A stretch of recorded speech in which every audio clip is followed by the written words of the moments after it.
Hi ladies, happy Wednesday. I wanted to chat about this topic because it comes up all the time, and it's something that women that I work with share in our initial sessions that they really want more of, which is control in their life, in their business, in relationships, around their health. And our perception is that more control is going to help us take action, feel more on top of things, feel like we can get more done in less time, that we can be more efficient. If we have more control, we think that we're going to be able to be more successful in some way. And actually, this is a really interesting one because often what I see is that our ego has us wanting control, and what our soul really needs and wants from us is more trust, surrender, and letting go. And what I mean by this is that our perception, our human brain, our ego monkey mind that is afraid of uncertainty and really just wants stability, certainty, things that we can really anticipate happening, that there are no surprises, wants this idea of control. And really, what is control? There is an illusion of control because truly we never really have control over life, right? Life is happening for us, life is happening around us, and even if we think that it should look a certain way or that we want it to look a certain way, that doesn't necessarily mean that's what's meant for us or that's the right thing. It's just what our brain is telling us that we really want, or what our ego is telling us that we really think we want or think we need, right? When in the process of doing that, we're actually ignoring the bigger picture, and we're ignoring all the magic around us that's conspiring for us, the things that are trying to get to us, the lessons we need to learn to grow to the next level. So what this actually does when we seek control versus being willing to learn how to surrender, to lean into uncertainty, to get comfortable in that space of the unknown, in the mystery of life, is that we actually create a lot of resistance. So when we are constantly seeking more control, more control, more control, what we're actually doing is building up this, in a way, it's like an ego-driven structure of how we think life is supposed to look, or how it's supposed to work, or how we think our business is supposed to look, or how it's supposed to work, when really we're just not being open at all to what's meant for us and the higher purpose and the higher vision for our life, for who we're meant to meet, what we're meant to do, how we're meant to run things. We cut off creativity. All these things happen, right, that are actually in contrast to what we actually want when we say that we want more control. We want more control so that we can have, ideally, more inspiration, more productivity, more momentum, all these things, and that doesn't actually come from control. So we're very confused by this idea because on one hand we have our ego mind really desiring more control and pushing us to find more control so that we can minimize uncertainty, so that we can know how things are going to work out, so that we can feel more at ease and at peace, because if we have control, then there are no surprises. There's nothing that we can't handle, right? And that comes from a place of survival, versus when we know and trust and have faith in ourselves and in the universe and in our higher purpose and all of these beautiful concepts, right? And we give our soul what it needs to be able to feel safe enough to surrender, to let go, and to not know everything all the time, to not have to be in control, and to actually be willing to let go. We can, obviously, you can see how those two things are contrasting to each other, but actually,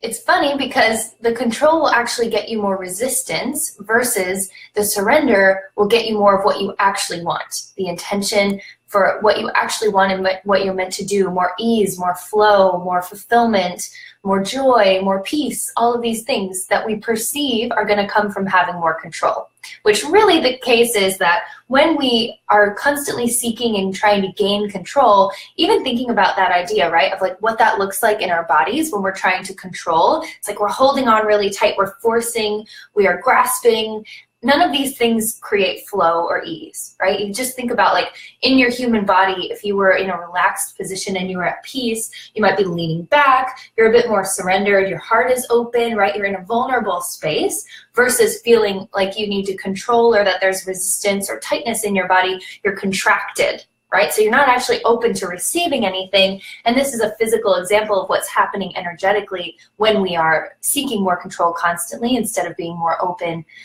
or desiring to learn and get comfortable with leaning back and allowing life to happen for us. Because truly that's what's always happening. We just have this, we set these expectations of control or of desiring things to look a certain way, and then we're actually in resistance to what things are meant to look like. I hope this is making sense. Okay, so when we are in control, right? We also have this skewed perception of what that means to be in control, right? And we think that being in control or seeking to gain more control is to control ourselves, to control the factors around us, to control the way our business works, the results that our business gets, all these things, right? When really we're doing that, we're actually creating so many blockages to receiving what's meant for us and what's already coming. And what that looks like is that we're almost like, okay, I'm pushing it away because I'm trying to control, and I'm keeping everything in this zone that I'm controlling safe and secure, and I know exactly what it's going to look like, and this is the way it's supposed to be, and so nothing else is welcome that I can't control. And so all the magic and all the things that are inherently uncertain or mysterious or beautiful are not able to come in because we have this barrier around us of energy that's pushing everything out, that's not welcoming it in. And so when we think about gaining actual control in the way that we intend it, but not the way that we think about it, it actually looks like way more surrender than what we're used to and what we're ever taught or told or conditioned to believe is safe or will lead to success. And so my question for you today is, what can you do to open more, to be open and receive and surrender and let go, and to think about and reframe control in this way, so that control is actually something that creates constriction, contraction, resistance, and openness and surrender is something that creates flow and ease and beauty in your life, and you're able to invite that in more when you embody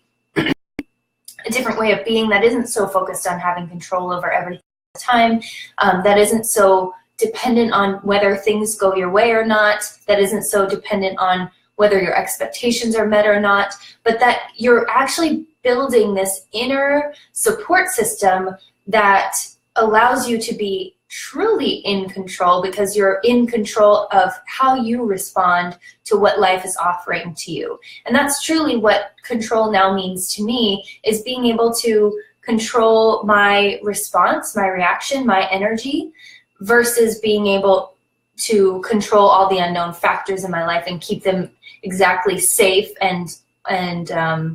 secure and stable, and understanding exactly what's happening at all times and knowing everything, to being able to be more open and be in control of my own response and reaction, which means most of the time the control is being able to, even though my survival brain, my monkey brain, my ego would have me contract and constrict and resist what's happening in the present moment out of fear or self-doubt or self-sabotage. Instead, the control looks like being open and remaining open regardless of what's happening, being able to be vulnerable in positions where I'm scared or things aren't going my way at all, or I'm not sure what's going to happen, or any of those things, the things that we fear the most. True control is actually being able to control your reaction and your response, to remain open and surrendered when things are coming up in your life that are your worst fears manifesting, or that are beautiful lessons for you. And what happens when we do this, when we are allowing ourselves to stay in a vulnerable state, regardless of whether the fears are coming up or whether this is the worst thing we could ever imagine, is that we're able to ask the questions and get curious about what the lessons are and what we're meant to learn from this opportunity for growth, instead of pushing it away. Because when we push it away and we create resistance to what is happening in the present moment and what we're receiving from life, it's all just feedback, right? And so if we're not listening to the feedback and acting accordingly, then we're going to create this resistance, which means we're creating persistence of this issue or this challenge, because you've probably heard this before, what you resist persists, right? And the opposite of that would be acceptance and actually getting the lessons and being able to move forward from a place of flow and ease, instead of holding on really tightly, resisting everything that doesn't feel the way we want it to or doesn't look the way we think it's supposed to, and then constantly creating this thing where we're like banging our head up against the wall, confused about why we're stuck, because the reason we're stuck is that we're creating this resistance on our own to what life is actually bringing to us, instead of saying, okay, welcoming it with open arms and asking the question like, oh, almost like you're welcoming the situation of the present moment or the challenge or the obstacle or whatever's coming in for you. You're welcoming it in for tea, you're sitting down and having a conversation, you're getting to know it, you're wondering, what can I learn from you? What are you here to teach me? What are you here to show me? Such a beautiful way to look at life and the opportunities to grow and the opportunities to realign, versus constantly being afraid of anything going wrong so that we have to push it away, so that we protect this little safe zone of control that we've built. And truly, we're not actually getting much out of that, you know? Life is so much more beautiful, it's so much more expansive, there's so much more magic, there's so much more abundance and connection and depth and meaning and purpose outside of this little safe comfort zone of control that we've built for ourselves. And so I really want to encourage you all to think about this and to reframe this for yourself today, of instead of constantly trying to control things or constantly trying to gain more control over your own self even, can you instead practice self-control by opening more instead of closing off? Right? Instead of trying to keep everything super safe, can you practice a new way of being in control by actually controlling your own response and reaction to life to be more open versus closed off? So can you keep a wide open heart and invite in the lessons and the challenges and things that are coming to you, so that you can grow so much faster and move through things at such a rapid rate that they don't actually get you feeling stuck or tripped up at all. So those are my thoughts for the day. I hope you enjoyed this video, and if you are looking for more, there's more in the group, of course, here, and I would love for you to post any questions that you have about life, about business, whatever you want to know, things that you're challenged by. Let me know what they are so I can create a video that addresses that specific challenge, and I'll tag you in it so that you make sure that you see it. But let me know. I love being able to really serve you specifically and answer the questions that are most present for you. So just let me know what your questions are, what the challenges are that are coming up for you, so I can create a video for you that hopefully solves the problem, or at least gives you a new perspective, or some questions to think about, or some journaling prompts or something, some resources for you. And thanks for watching, thanks for being here, and I can't wait to talk to you soon. If you're looking for coaching and you're thinking about 2018 like I am, you can set up a consultation call with me. I have a pinned video in this group at the moment with a link to set up a consult with me. It's a free consultation. It's 30 minutes, and in that call we can explore where you are, where you want to be, how to bridge the gap, and what services are available to you coming up in my practice in 2018. So I have lots of things I'm working on. That video will detail them for you if you're interested, and I can't wait to talk to you soon. My boyfriend and pup just left today, and I'm going to Mexico on Saturday, which I'm super excited about, but my house is so empty, and it's kind of sad, and there hasn't been just me in here for a little while, so it's a weird day. But anyway, have an awesome Wednesday, and I will talk to you soon. Bye.